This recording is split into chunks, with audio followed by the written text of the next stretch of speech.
Friends, Ram Ram. Friends, आज से मैं एक सीरीज स्टार्ट कर रहा हूँ जिसमें अकाउंटिंग के सारे कॉन्सेप्ट्स को वन बाय वन हम लोग प्रैक्टिकली समझेंगे, लॉजिकली उसकी अंडरस्टैंडिंग बनाएंगे। फ्रेंड्स, एक बात आप ध्यान दीजिएगा कि जो कॉन्सेप्ट्स होते हैं वो होते क्या है, या आप ये हमको बता दीजिएगा कि पहले हमारे पास जो रिटन बुक्स आता है या पहले एक्सपीरियंस होता है पर्सनली प्रैक्टिकली, उसके बाद बुक्स आता है। ये मैं आप पर छोड़ता हूँ, इसको आप ज़रा एक बार विचार करिएगा कि जो किताबें आप पढ़ रहे हैं, क्या किताबें ही पहले लिख दी गई थी, उसके बाद लोगों ने इसका एक्सपीरियंस किया, कि पहले इन्होंने एक्सपीरियंस किया प्रैक्टिकली उसके बाद किताबें लिखी गई? मेरा तो आंसर सिंपल है कि पहले एक्सपीरियंस हुआ। तो ये कॉन्सेप्ट्स हैं क्या? कॉन्सेप्ट्स का मतलब होता है आपके थॉट्स, आपके आइडियाज़। जब भी आप कोई बिजनेस करते हैं या अपने डेली रूटीन में कोई वर्क करते हैं, तो कभी प्रॉब्लम जब फेस करते हैं आप, तो कुछ न कुछ आपके माइंड में कोई थॉट्स, कोई आइडियाज़ तो ज़रूर आता होगा।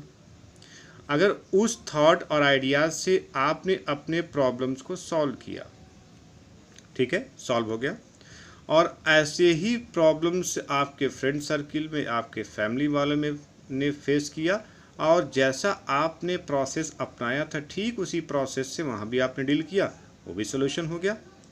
इसका मतलब कि आपका आइडिया काम का है।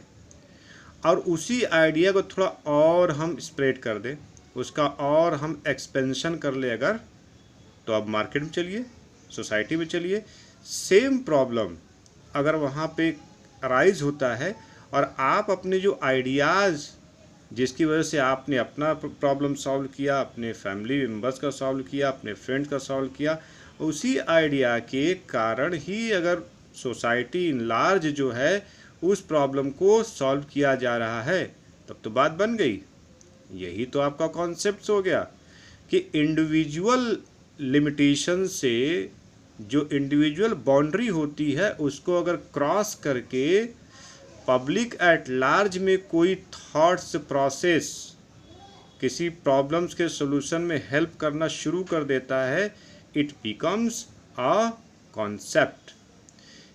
यही सारे कॉन्सेप्ट्स हम लोग अकाउंटिंग या अकाउंटेंसी के सब्जेक्ट में स्टडी करेंगे वन बाय वन। मैंने फ्रेंड इस कॉन्सेप्ट का टाइटल तो छिपा दिया है, हाइड कर दिया है। क्यों? क्योंकि लिखी हुई चीज़ें तो पढ़ी जा सकती है, लेकिन आपको एक्सपीरियंस कैसे होगा कि मैं किस थॉट्स के बारे में बात करने जा रहा हूँ।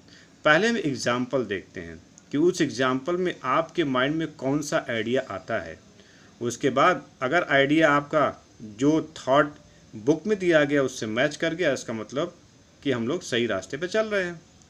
मैंने एग्जांपल लिया क्या कि sales purchase, total sales during the year मैंने लिया है 1 लाख का, total purchase during the year लिया है 70,000 का, तो इसका डिफरेंस तो प्रॉफिट होगा। रेवेन्यू में से एक्सपेंस माइनस किया, आपकी इनकम आ गई। ये है टोटल आपकी प्रॉफिट, इसको ग्रॉस प्रॉफिट्स के नाम से भी आप जानते हैं। अदर एक्सपेंसेस भी होता है, जैसे selling distribution, administrative expenses, advertisement expenses, और सारे भी जो नॉन कैश आइटम के एक्सपेंस होते हैं वो भी आते हैं। अगर हम टोटल एक्सपेंस को भी लेस कर दें बिजनेस के, तो मेरा प्रॉफिट आया 15,000। मीन्स ये हुआ कि एक सामान्य व्यक्ति के होगा, जो रेशनल पर्सन होगा, वो देख के बता सकता है कि जिस भी एंटिटी का ये डेटा मैं दे रहा हूँ, उस एंटिटी को लास्ट में 15,000 का प्रॉफिट हो रहा है। इसको हम पॉजिटिव कह सकते हैं। अब हुआ क्या कि भाई एक्सपेंस तो बिजनेस का डाल दिया, मैंने कंडीशन अराइज कर दिया कि अगर कोई प्रोपराइटर है, वो अपना हाउस होल्ड एक्सपेंस, अपना पर्सनल एक्सपेंस भी लिख दिया ला के बिजनेस के अकाउंट में 50,000। अब वो प्रॉफिट को हो गया नेगेटिव उसका 35,000। भाई किसी ने कहा कि ये बताओ कि ये प्रॉफिट में बिजनेस के अकाउंट में अपना एक्सपेंस क्यों आप लिख रहे हैं? तो बोला एक्सपेंस तो एक्सपेंस हुआ भाई, बिजनेस मेरा है, चाहे बिजनेस ने एक्सपेंस किया चाहे मेरा एक्सपेंस हुआ, बात तो एक्सपेंस की हो रही है। तो ये हमारा और बिजनेस का एक्सपेंस में क्या अंतर हो गया? तो फ्रेंड आप बताएं यहाँ पर कि बिजनेस का परफॉर्मेंस चलते चलते 15,000 प्रॉफिट में रहा और बिजनेसमैन के इग्नोरेंस के कारण या उसकी अपनी जो स्टबॉर्न जिद है उसके कारण उसने क्या किया, अपने पर्सनल एक्सपेंस को भी बोला कि बिजनेस का एक्सपेंस तो मेरा एक्सपेंस तो बिजनेस का एक्सपेंस, सब तो बराबर हुआ, क्योंकि उसको कोई नॉलेज ही नहीं थी।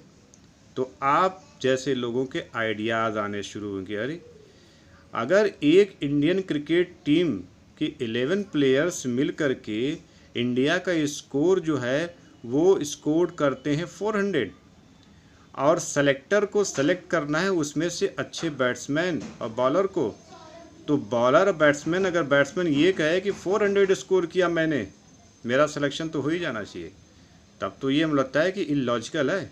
हमें तो इंडिविजुअल देखना पड़ेगा ना, उस 400 में से किसने कितना स्कोर किया हमें उसको देखना पड़ेगा, तब तो प्रॉपर सिलेक्शन हो पाएगा।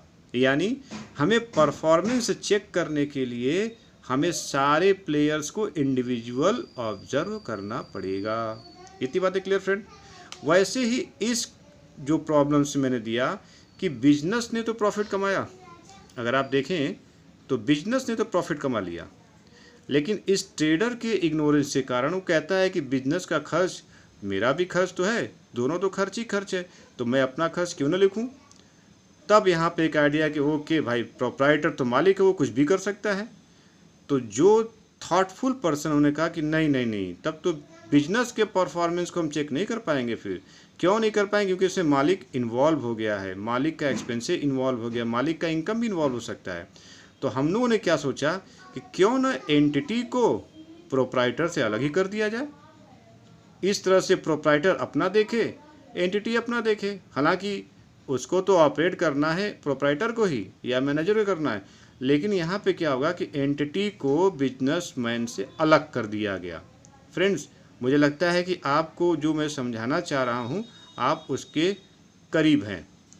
तो ये जो कॉन्सेप्ट मैंने छुपाया टाइटल, उस कॉन्सेप्ट का नाम ही है business entity concept. Hope so कि मैंने जो एक कहानी बताई वो कहानी से आप लोग संतुष्ट होंगे कि आखिर में इसके पीछे का लॉजिक क्या है, क्यों हम बिजनेसमैन को बिजनेस से सेपरेट करते हैं, क्योंकि हमें बिजनेस का ओन परफॉर्मेंस चेक करना होता है और जो बिजनेसमैन का एक्सपेंस होता है वो अपना डिफरेंट एक्सपेंस होता है जो बिजनेस से रिलेटेड नहीं है।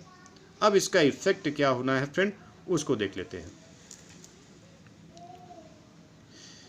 इसका इफेक्ट ये होना है फ्रेंड कि पहला इफेक्ट आएगा इसका कि business entity treats its proprietor as an outsider like other creditors. अब चूंकि बिजनेस जो एंटिटी है वो उसके प्रोप्राइटर को अलग कर देता है। अलग करने का सेंस, आपका अपना इनकम, आपका एक्सपेंस आपका हुआ, मेरा मीन्स बिजनेस एंटिटी का एक्सपेंस, बिजनेस एंटिटी का इनकम बिजनेस एंटिटी का हुआ। हमारा परफॉर्मेंस अगर आपको चेक करना है तो आप रहिए बाहर, तब मेरा परफॉर्मेंस आप चेक कर पाएंगे। Point number 2 friend, business entity creates 2 accounts for the owner. जैसे ही बिजनेस एंटिटी अपने प्रोप्राइटर से कुछ लेती है तो उसके लिए उसने क्या क्रिएट कर दिया, कैपिटल अकाउंट क्रिएट कर दिया। और जैसे ही बिजनेस एंटिटी से प्रोप्राइटर कुछ लेता है तो उसके लिए एंटिटी ने क्या क्रिएट किया, ड्रॉइंग्स अकाउंट क्रिएट कर दिया। आई थिंक आपको ये समझ में आ रहा होगा। फाइनली क्या है friend, separation is done to know the performance of the entity. मैंने पहले डिस्कस कर लिया कि अगर दोनों को एक साथ कंबाइन कर देंगे तो इंडियन क्रिकेट का वो 400 का स्कोर याद रखिएगा, और इंडियन क्रिकेट के प्लेयर का अगर सिलेक्शन करना हो तो इंडिविजुअल करने की बात होनी चाहिए, ना कि होल स्कोर पे फोकस करके। फ्रेंड्स, आज का जो वीडियो होगा वो इसी पे होगा, बिजनेस एंटिटी कॉन्सेप्ट पे। मैंने प्रयास किया कि आपको ये कॉन्सेप्ट समझ में आ जाए। मैंने ये प्रयास किया ये कॉन्सेप्ट क्यों लाया गया है। मैंने ये प्रयास किया कि अगर इस कॉन्सेप्ट का वायलेशन कर दिया जाए, मैं मानूँ ही नहीं इस कॉन्सेप्ट को, तो हमारे बिजनेस पे क्या इफ़ेक्ट हो जाएगा, पूरा परफॉर्मेंस ही क्या होगा, डिस्टॉर्ट हो जाएगा, जिससे इसके यूजर्स को सही इन्फॉर्मेशन नहीं मिलेगा। तो यूजर्स क्या करेंगे, न इसको अपना लेंडिंग करेंगे, न क्रेडिटर्स को क्रेडिट सप्लाई करेगा, न एम्प्लॉयज़ के पास एम्प्लॉयमेंट के लिए आएगा, गवर्नमेंट को भी ये मिसलीड करेगा। इसीलिए बिजनेस को बिजनेस एंटिटी से एकदम बिजनेस प्रोप्राइटर से अलग कर दिया जाता है। फ्रेंड्स, इस वीडियो में इतना ही। मैं अब एक सीरीज इसको लेकर आऊँगा जिसमें सारे कॉन्सेप्ट को 1 बाय 1 मैं डिस्कस करूँगा। अगर ये वीडियो आपको लगता है कि आपके काम का है, आपको इससे बेनिफिट हो रहा है, तो इसको लाइक करिए, शेयर करिए और सब्सक्राइब जरूर करिए। फ्रेंड्स, राम राम।